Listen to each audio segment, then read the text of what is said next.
1,00,000 కోట్లు ఇంకా పక్క. మొన్న 50,000 కోట్లు అని చెప్పి కరెక్టే.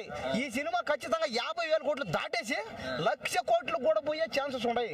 దయచేసి సినిమాని అందరూ ఆదరించండి, అభిమానించండి, ఆడించండి. పైగా గ్లోబల్ స్టార్ అయినా, పైగా ఈ భూమి మీద రామ్ చరణ్ స్టార్ అయితే ఎక్కడ లేడు. గ్లోబల్ మీద ఉన్న స్టార్నే గ్లోబల్ స్టార్ అంటారు. ఈ ప్రపంచంలో మీరు ఎక్కడికైనా పోండి, ఈ ప్రపంచంలో గ్లోబల్ స్టార్లు అయితే లేరు. ఎవరు సార్ అంటే గ్లోబల్ అంటే భూమి అన్న, భూమి మీద ఉన్న స్టార్ ని గ్లోబల్ స్టార్ అంటారు. అదే అవును, మరి భూమి మీద ఎవరున్న స్టార్ చెప్పు నువ్వు.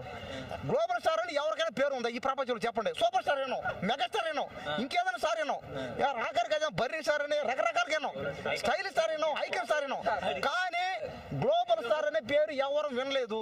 అంటే భూమి మీద ఉన్న ప్రతి థియేటర్లో, అంటే ఈ సినిమా 1,00,000 కోట్లు 50,000 కోట్లు దాటి 1,00,000 కోట్లు ఎలా వస్తే చెప్తానంటే, ఈ గ్లోబల్ మీద ఉన్న ప్రతి థియేటర్లో సినిమాని ఆడించాలంతే. ప్రతి భాషలో, చైనా, అమెరికా, జపాన్, రష్యా, ప్రతి భాష, ఇంకా పక్కనే ఉన్న అది ఒక హిందీ భాష, ఇంకా పక్కనే ఉన్న ఇంకా గుజరాత్ కానీ, బీహార్ కానీ, ఇంకా పక్కన తమిళనాడు ఉంది, ఇంకా పక్కన కర్ణాటక ఉంది, మలయాళం ఉంది, ఇంకా ఇండియాలో రామ్ చరణ్ గురించి చెప్పాల్సిన అవసరం లేదన్నమాట.